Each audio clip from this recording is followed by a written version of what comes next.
अस्सलाम वालेकुम नाजरीन। इस एपिसोड के आगाज में हम देखते हैं कि सगोत के एक कमरे में तमाम खवातीन बैठी हुई होती हैं और अपनी माँ की वजह से गम में मुब्तला होती हैं। गोंजा कहती है, जो हुआ मुझे अभी तक यकीन नहीं आ रहा। और फिर इस दौरान वहाँ पर आने वाली हरीमा पानी डालकर गोंजा को देती है और गोंजा वो पानी फातिमा को देती है। और फिर हौलफिरा कहती, मेरा कोई नहीं था, वो मेरी माँ बन गई। उन्होंने एक लम्हे भी मेरे दिल को तकलीफ नहीं पहुँचने दी। मैंने कभी किसी में वो अच्छाई नहीं देखी जो मैंने उनमें देखी। रब हम सब को ताकत दे। इस दौरान उरहान और अलाउद्दीन कमरे के अंदर दाखिल होते हैं और उनके पास आते हैं। गोंजा पूछती है, बाबा कैसे हैं? तो उरहान कहता है, बाबा वो ठीक हैं, वो माँ की लाश के पास बैठे हैं। और फिर इसके बाद उरहान और अलाउद्दीन भी वहाँ उनके पास बैठ जाते हैं और उरहान फातिमा को पकड़ लेता है। फातिमा की आंखों में आंसू होते हैं और वो रोते हुए कहती है, भाई क्या मेरी माँ को बहुत तकलीफ हुई होगी? तो उरहान कहता है, फातिमा हमारी माँ शहीद हुई है, वो रसूलुल्लाह सल्लल्लाहु अलैहि वसल्लम की हमसाया होंगी। तो सब कहते हैं इंशाल्लाह। अलाउद्दीन कहता, इंशाल्लाह कल जब हम कबीला वापस ले लेंगे हम अपनी माँ को अपनी बहन के पास दफन करेंगे। कम अज कम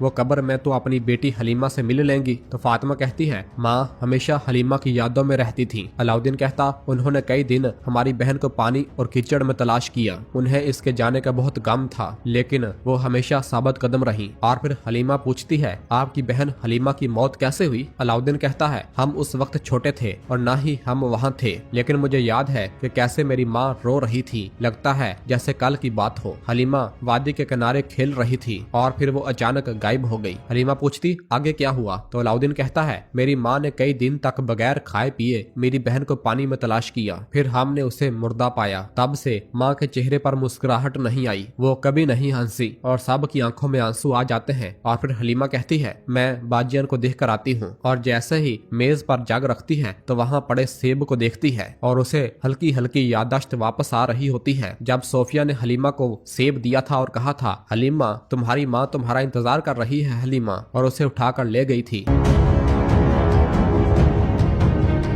जबकि दूसरी जानब हमें हिसार किला का जमदान दिखाया जाता है, जहां पर बाज़ंतीनी सिपाही बाला को पकड़े हुए होते हैं और उसके हाथ और पांव बांध रहे होते हैं। बाला मुसलसल मुजाहमत कर रही होती है, छोड़ दो मुझे छोड़ दो। इस दौरान सोफिया उसके पास आती है और कहती है, तुम मरने के बावजूद भी जिंदा हो, तुम अब यहीं रहोगी, अब कोई नहीं बचा जो तुम्हें यहाँ से निकाल सकेगा। अगर मैं चाहूँ तो तुम्हें बरसों तक यहाँ रख सकती हूँ। तो बाला कहती है, ए सांप क्या तू शैतानी चालें चल रही है? तो सोफिया कहती है, नहीं, शैतान वो नहीं सोच सकता जो मैं सोचती हूँ बाला। तो बाला कहती है, तुम मुझसे कभी बहादुरी से नहीं लड़ी सोफिया, तुम बुज़दिल हो। सोफिया कहती, अब कुछ भी मुझे गुस्सा नहीं दिला सकता बाला, मैं बरसों से इस लम्हे का इंतजार कर रही थी, पहले तुम फिर उस्मान, मैं तुम दोनों को मार दूंगी। तो बाला कहती है, कभी नहीं, तुम ये कभी नहीं कर पाओगी सोफिया, हमने तुम जैसे बहुत से बुज़दिल देखे हैं और अल्लाह के फजल से इन सब को शिकस्त दी है। तो सोफिया हंसती है और कहती है, देखो मैं तुम्हें सख्त तकलीफ दूंगी। तो बाला कहती, तुम जो चाहो करो सोफिया, क्योंकि तुम ये तब ही कर सकती हो जब मेरे हाथ बंधे हों। सोफिया कहती, नहीं, मैं तुम्हें इस तरह तकलीफ नहीं दूंगी, मैं तुम्हारे पुराने जख्मों को ताजा करूंगी। बाला पूछती, तुम क्या बात कर रही हो? हाँ, क्या बात कर रही हो? तो सोफिया कहती है, मैंने तुम्हें एक राज बताना था, क्या तुम्हें याद है? और उस लम्हे को याद करती है जब जंगल में सोफिया बाला से लड़ रही थी और सोफिया ने बाला से कहा था, बाला क्या तुम उस राज के बारे में मुतजस्सिस नहीं हो जो मैं तुम्हें बताने वाली हूँ? तो बाला ने कहा था, अपनी चालें अपने पास रखो शैतान, इस बार तुम ज्यादा दिन नहीं जियोगी, मैं तुम्हारी जान ले लूंगी। और ये कहते ही सोफिया पर हमलावर हो गई थी। और फिर इस मंजर के बाद बाला कहती है, कैसा राज और कैसा खेल सोफिया, मैं तुम्हारे राजों और चालों से धोखा नहीं खाऊंगी। तो सोफिया कहती, क्या तुम्हें यकीन है? क्या तुम मुतजस्सिस नहीं हो कि ये राज किसके बारे में है? तो बाला कहती, नहीं, मैं नहीं हूँ। तो सोफिया कहती है, हलीमा ने सुन लिया तो वो बहुत उदास होगी। ये सुनते ही बाला चौंक जाती है और सोफिया कहती है, उसकी माँ इससे मुतल्लिक किसी राज के बारे में मुतजस्सिस नहीं है। ये सुनते ही बाला कहती, सांप मेरी बेटी का नाम अपनी जबान से मत लो, मेरी बेटी का नाम मत लेना सोफिया। तो सोफिया कहती है, वो राज छोटी हलीमा है। ये कहते ही वहाँ से रवाना हो जाती है तो पीछे से बाला पुकारते ही रह जाती है, क्या कह रही हो सोफिया? मत जाओ सोफिया, तुम क्या कह रही हो? मत जाओ, वापस आओ, मुझे बताओ सोफिया, तुम कहाँ जा रही हो? और फिर इधर सगोत में हम देखते हैं कि उस्मान साहब उस कमरे में दाखिल होते हैं जहाँ पर बाला की मैयत को रखा गया होता है और उस्मान साहब नम आंखों के साथ बाला की मैयत को देखते हैं और उसके जस्ते खाकी पर पड़ी तलवार को देखते हैं और उस्मान साहब की आंखों से ज़ारों कतार आंसू बहने शुरू हो जाते हैं और वह कहते हैं, बाला मैं कितनी बार इस दहलीज पर आया हूँ, मैं इस दरवाजे से कई बार लौटा हूँ। और उस्मान साहब अपने आप को रोकने की भरपूर कोशिश कर रहे होते हैं लेकिन अपने रोने को और अपने आंसुओं को नहीं रोक पा रहे होते और रोते हुए कहते हैं, तुम्हें इस तरह देखना, तुम्हें इस तरह देखना ये मेरे लिए आसान नहीं है बाला।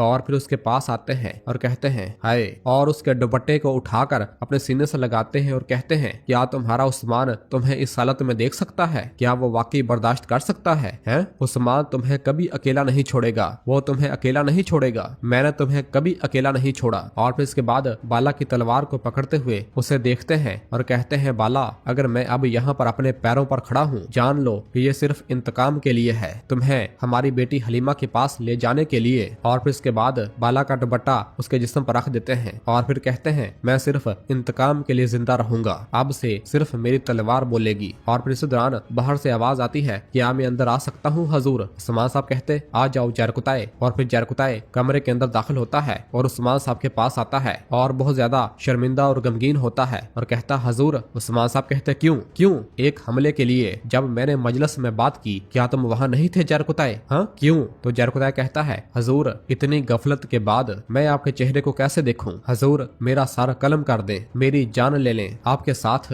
मैं इस शर्म के साथ नहीं चल सकता, मैं इस शर्म से सांस भी नहीं ले सकता, मैंने आपके हुक्म को रौंद डाला, इसके बाद आपकी अमानत बाला खातून को इस अंजाम से नहीं बचा सका, मैं इस दर्द को जानता हूँ हजूर, मैं इस दर्द को जानता हूँ। और घुटनों के बाल जमीन पर आ जाता है और रोते हुए कहता, मेरी झुकी हुई गर्दन को देखकर मेरा फैसला मत करें। उस्मान साहब कहते, खड़े हो जाओ, अपने कदमों पर खड़े हो जाओ जरकुताए। तो जरकुताए खड़ा हो जाता है। उस्मान साहब कहते, दोबारा मत झुकना, फिर कभी घुटने मत टेकना। और फिर जरकुताए को पकड़ते हुए कहते हैं, मैंने एक लम्हे के लिए भी तुम पर शक नहीं किया, बाला की जहाँ तक हिफाजत की बात है तुमने इसके लिए हर मुमकिन कोशिश की, मैं जानता हूँ, कभी भी दोबारा घुटने मत टेकना। अब तुम अपनी ताकत जमा करोगे, बहुत ज्यादा ताकत, तुम इतने मजबूत हो जाओगे कि जिसने भी हम पर इस तरह जुल्म किया है इससे हम इसका हिसाब लेंगे। तो जरकुताए रोते हुए उस्मान साहब के गले लग जाता है और फिर इसके बाद अपने सीने पर हाथ रखकर कहता है, जो आपका हुक्म मेरे हजूर। और फिर इसके बाद कहता है, मैं आपसे ताजियत करता हूँ मेरे हजूर। और ये कहते हुए रोते हुए कमरे से रवाना हो जाता है, जबकि उस्मान साहब मुसलसल बाला की लाश को देख रहे होते हैं।